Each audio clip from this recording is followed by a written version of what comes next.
Karena katanya kan sudah ada 400 tank baja itu sudah diarahkan ke wilayah perbatasan timur jalur Gaza gitu kan. Dan 300.000 tentara cadangan Israel sudah dikonsentrasikan ke wilayah timur Gaza, perbatasan timur Gaza. Lantas apa yang mereka tunggu? Kenapa mereka tidak memulai serangan darat? Padahal kan seminggu yang lalu mereka mengatakan dalam 48 jam kita akan memulai serangan darat. Tapi sekarang udah seminggu nggak terjadi apa-apa. Apakah karena ada hujan deras dan banjir serta badai panas yang katanya sih menyerang Israel? Ada divisi selatan, mereka nyebutnya Firqat Gaza, divisi Gaza. Sekitar 4.000 tentara khusus, pasukan khusus elit yang sudah disiapkan untuk proses pertempuran darat melawan Gaza. Ada beberapa petinggi angkatan udara dan angkatan darat pihak militer Israel itu yang membangkang, menarik diri dari kemiliteran Israel. Jadi ada konflik internal yang sangat dahsyat sedang terjadi di dalam tubuh mereka. Bismillahirrahmanirrahim. Assalamualaikum warahmatullahi wabarakatuh. Alhamdulillah, hari ini hari Ahad, ini hari kelima kita masih melanjutkan eksekusi program bantuan logistik darurat untuk warga Gaza, dan alhamdulillah 1.000 kupon belanja sudah kita distribusikan dan juga beberapa ratus selimut hangat untuk para pengungsi di pengungsian, alhamdulillah. Dan insyaallah besok kita akan berusaha untuk bergerak mengeksekusi program obat-obatan. Ya, kita akan mencari keliling-keliling ya supplier obat-obatan untuk kita distribusikan ke rumah sakit yang ada di wilayah selatan jalur Gaza, Palestina. Saya Muhammad Hussein di Gaza, Palestina ingin mengucapkan jazakallahu khairan. Terima kasih kepada seluruh elemen masyarakat, lembaga-lembaga kemanusiaan. Baik, demikian laporan dari Gaza. Saya Muhammad Hussein. Assalamualaikum warahmatullahi wabarakatuh. Bismillahirrahmanirrahim. Assalamualaikum warahmatullahi wabarakatuh. Alhamdulillah wassalatu wassalamu ala Rasulillah. Rabbi shrah li sadri wa yassir li amri wahlul 'uqdatam min lisani yafqahu qawli. Rabbana zidna ilma. Teman-teman, kembali lagi bersama saya Muhammad Hussein di Gaza, Palestina, hari ke-16. Suasana masih sangat mencekam. Kalian bisa dengar suara drone di atas kepala saya, kayak suara layangan goang. Kalau kalian tahu layangan gede itu kan, itu bunyinya ya. Ya teman-teman, ada banyak perkembangan terbaru dalam 24 jam terakhir. Saya nggak akan bicara untuk saat ini ya, masalah pembantaian, masalah pembunuhan. Saya capek sebetulnya bicara angka-angka itu teman-teman, dan kita malah gimana ya, malah terkesan semakin melemahkan semangat kita di sini. Tapi ya tetap perlu untuk pihak-pihak media ya, misalnya Kementerian Kesehatan itu perlu lah. Tapi untuk konten kali ini saya akan bahas. Tapi untuk konten kali ini saya khusus akan bahas tentang rencana serangan darat tentara Israel ke jalur Gaza, kapan dan apa dampaknya. Tapi saya juga harus mengingatkan lagi, karena masih banyak teman-teman di Indonesia yang masih berpikir adanya teori false flag, ya bendera palsu atau jebakan Israel yang mengatakan bahwa Hamas ini terjebak, para pejuang Gaza ini dijebak, sengaja dilonggarkan pertahanannya agar Israel ini punya legitimasi, punya alasan untuk membombardir Gaza. Teman-teman, saya ingin tegaskan bahwa Zionis ini nggak pernah membutuhkan legitimasi. Zionis ini nggak pernah membutuhkan alasan untuk menyerang Gaza. Ini bukan hal baru lah. 2008 mereka bombardir tuh Gaza, ribuan meninggal, nggak ada apa serangan-serangan awal dari para pejuang Gaza. 2012 sama juga. 2014 itu lebih parah lagi. Yang mulai mereka, yang gempur mereka. Saat itu para pejuang Gaza ini kaget ya, terkejut karena salah seorang komandannya yaitu Ahmad Al-Jabari itu lagi kondisi lagi tenang gitu loh, nggak ada eskalasi, tiba-tiba dibombardir, bam, dibunuhlah itu Ahmad Al-Jabari dalam dia mobilnya saat sedang berkendaraan. Dan saat itu tiba-tiba mereka memulai aja operasi serangan seperti itu, memulai serangan ke Gaza.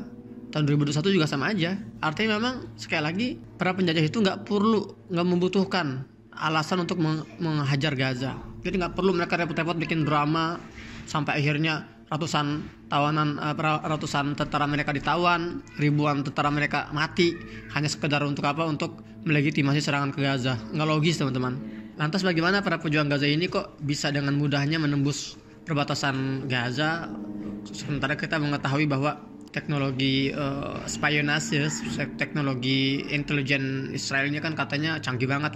Saya sudah jelaskan di video sebelumnya, itu terlalu lebay. Kita terlalu membesar-besarkan kekuatan musuh ya. Dan itu salah satu narasi propaganda. Jadi memang kita nggak usah aneh lah teman-teman. Terlalu banyak kebohongan terjadi di muka bumi ini. Kita sering digambarkan dalam film-film Hollywood misalnya ya, betapa jago-jagonya banget itu tentara Amerika. Skillnya terlatih banget itu. Kalau udah turun ke medan perang tuh pasti snipernya paling jago, combat jarak dekatnya paling jago gitu kan, selalu berhasil. Banyak lah film Black Hawk Down misalnya kan, film apa lagi, film Beyond Enemy Lines, pokoknya film-film peperangan yang banyak dimanipulasi dan kita banyak termakan, padahal mereka nggak sekuat itu teman-teman ya. Dan contoh nih bagaimana para pejuang Gaza ini berhasil menguasai perbatasan misalnya kan, atau wilayah pemukiman ilegal di sekitar perbatasan. Jadi teman-teman, perbatasan Gaza dengan Israel ini itu terbentang dari utara ke selatan ya. Itu perbatasan timur. Kalian lihat peta deh. Di sebelah barat Gaza itu berbatasan dengan Laut Mediterania, pantai. Di sebelah selatan Gaza berbatasan dengan Mesir ya, namanya ada border Rafah Mesir. Di sebelah utara ada namanya Erez atau perbatasan Erez. Nah, dari perbatasan Mesir Rafah sampai perbatasan Erez itu namanya perbatasan timur. Itu garis perbatasan timur. Di garis perbatasan timur itu teman-teman, itu ada 9 pangkalan militer Israel.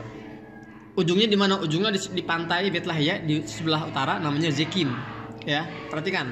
Setiap pangkalan ini memiliki tugas masing-masing.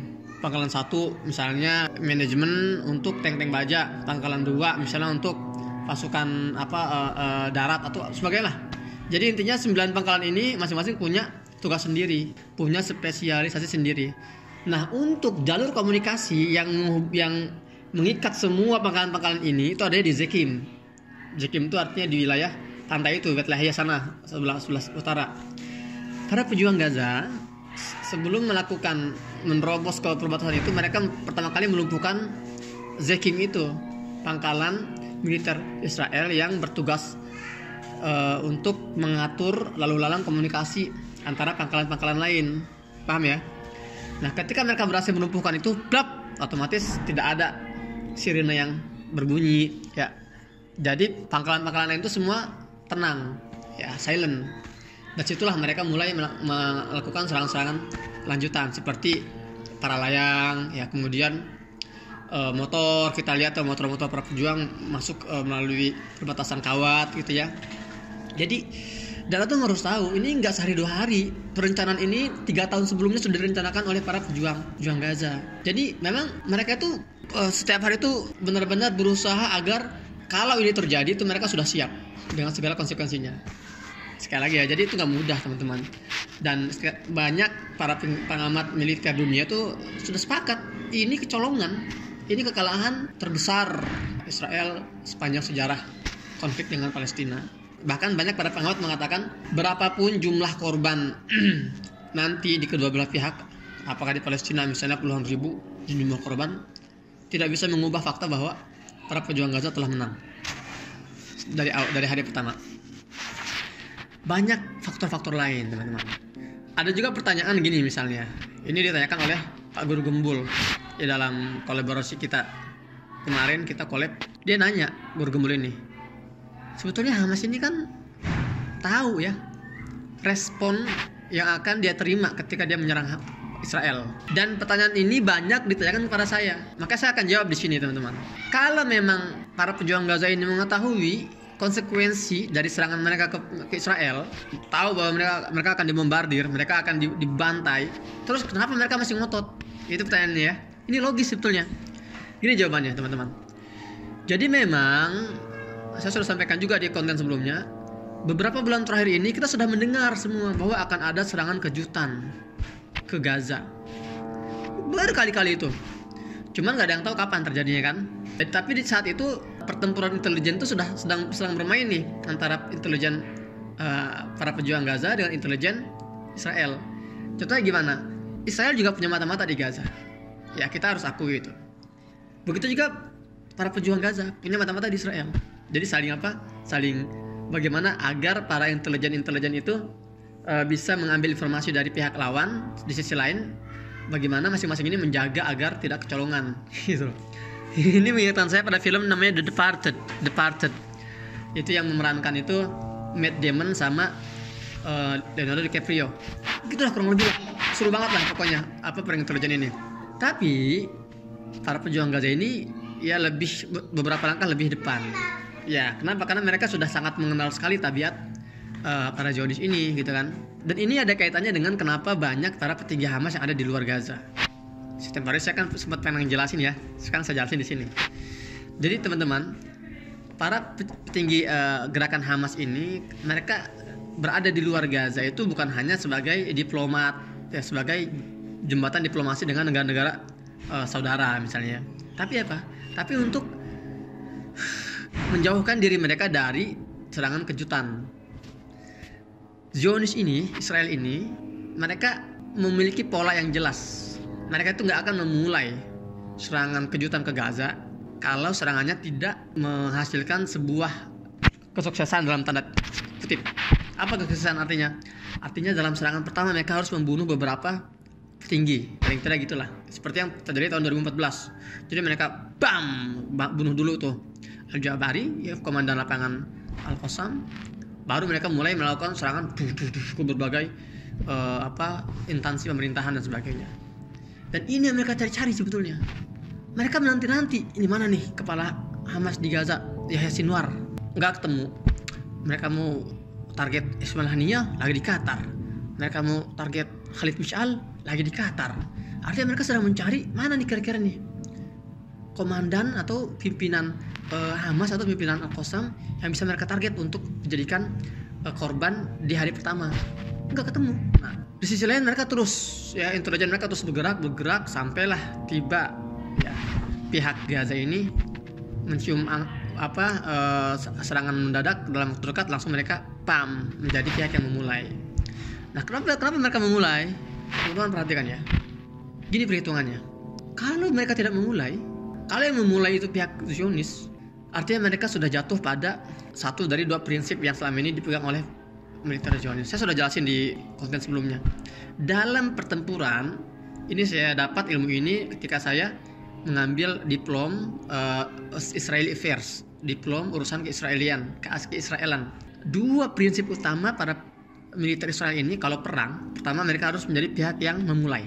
Satu nih, antum baca track record seluruh pertempuran Israel dengan negara luar, dengan negara Arab, itu selalu mereka menjadi pihak yang pertama menyerang. Kedua, mereka harus memindahkan medan perang itu di luar garis demarkasi mereka. Jadi mereka itu paling anti perang itu dalam Israel. Enggak. Perang misalnya 7 Oktober melawan negara-negara Arab itu perangnya di luar, di Sinai dan di dataran Golan Suriah. Nggak mungkin mereka membiarkan perang itu ada di dalam wilayah demarkasi mereka, karena mereka tuh lemah sekali kalau bicara perang darat di daerah mereka. Tanggal 7 Oktober kemarin, para pejuang Gaza ini berhasil melumpuhkan kedua-duanya, mengubah permainan dalam pertempuran. Pertama, pihak Gaza yang menjadi pihak pemulai. Kedua, mereka memasukkan, ya, infiltrasi ribuan para pejuang mereka untuk battlefieldnya itu di dalam wilayah demarkasi jajahan Israel. Jadinya para pejuangnya berhasil melakukan dua langkah yang selama ini dilakukan oleh para penjajah. Kemudian teman-teman, kalau yang memulai ini penjajah, artinya kalau para pejuang Gaza menunggu, kita tunggu aja deh, tunggu mereka nyerang, kerugian yang akan dialami oleh Gaza ini akan jauh lebih besar. Menurut perhitungan intelijen Gaza ini paling tidak akan ada 1.000 korban jiwa dalam satu hari serangan pertama. Ya, itu kerugian pertama. Kerugian kedua, kalau para pejuang Gaza ini membiarkan serangan itu dimulai oleh pihak musuh, maka pihak Gaza ini nggak akan punya kesempatan untuk membalas seperti yang mereka capai dalam pertempuran kali ini. Kali ini kan mereka berhasil menawan ratusan tentara militer Israel, berhasil membunuh ribuan tentara Israel. Karena mereka memulai. Kalau para pejuang Gaza ini membiarkan pihak Zionis yang memulai, nggak akan bisa seluas itu gitu loh, nggak akan mendapatkan kesempatan emas seperti itu. Paham ya? Jadi gini, ya kita mau mulai kita nggak mulai, kita pasti diserang. Itu kurang lebih jawaban logikanya para pejuang Gaza. Baik itu yang mulai kita atau yang mulai mereka, jatuh korban di Gaza pasti besar. Tapi kalau kita yang memulai, paling nggak kita punya keuntungan bisa memukul mereka dan bisa menyebabkan kerugian besar di pihak Israel. Jelas sampai situ ya. Jadi bukan tanpa alasan teman-teman. Banyak perhitungan-perhitungan yang kita ini kadang malas berpikir gitu kan. Makanya tugas saya di sini menyampaikan analisa ini. Dan ini bukan analisa saya pribadi ya. Saya baca-baca makalah-makalah di beberapa situs itu kan, dan juga saya juga menganalisa berbagai konten-konten dari pernyataan yang keluar baik dari juru bicara Israel maupun dari juru bicara para pejuang Gaza, Abu Ubaidah gitu ya. Nah, ini saya rangkum dalam konten ini dan saya sampaikan kepada kalian semua biar kita tercerahkan seperti itu ya teman-teman. Dan sekarang benar-benar kondisinya itu sangat mengerikan. Lantas kapan perang darat akan terjadi? Lantas kapan operasi militer darat masif akan dimulai oleh para tentara Israel? Karena katanya kan sudah ada 400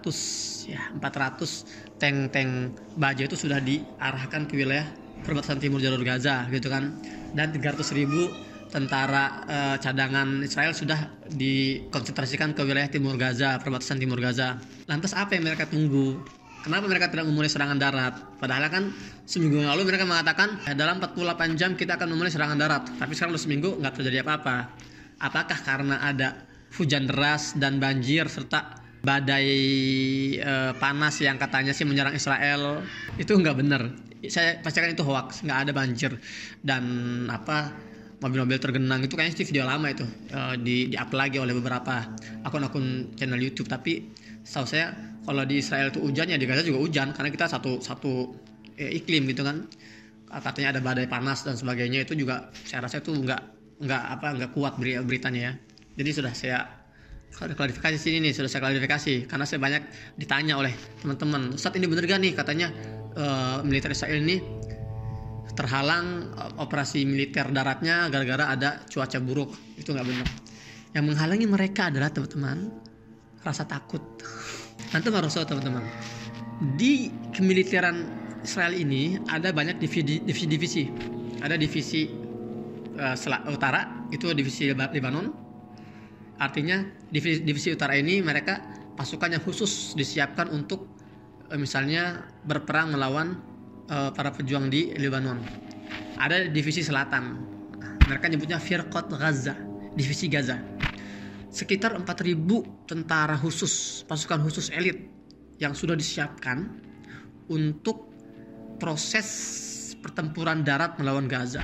Jadi 4.000 personil divisi Gaza ini memang sudah dibekali data intelijen yang sangat detail tentang Gaza, seluk-beluk Gaza, kemudian topografi di Gaza, kemudian ya berbagai hal yang berkaitan dengan Gaza itu sudah dikuasai oleh 4.000 personil Firqat Gaza ini atau divisi Gaza ini. Ya, bahkan 2014 atau 2015 saya ingat itu ya, ada munawarat atau latihan militer, simulasi perang darat yang dilakukan oleh pihak Israel, dan situ mereka tuh punya semacam satu wilayah itu dibuat seperti wilayah Gaza, bangunannya, jalan-jalannya ada itu, dan sempat tersebar foto-fotonya itu bahkan mereka ada bangunan tertulis Rumah Sakit Indonesia. Artinya mereka sudah memiliki data bagaimana kalau mereka menyerang lewat utara itu, entar mereka masuk ke rumah sakit Indonesia dan mereka menguasai wilayah dan sebagainya lah. Mekanismenya mereka sudah buat. Tapi masalahnya di mana 4.000 personil pasukan divisi Gaza ini? Itu tahu di mana? Sudah pada mati. Astagfirullahaladzim. Sudah pada tewas. Tewas kapan? Tanggal 7 Oktober. Jadi itu di antara langkah-langkah militer para pejuang Gaza itu, pasukan pertama yang mereka habisi adalah divisi Gaza itu.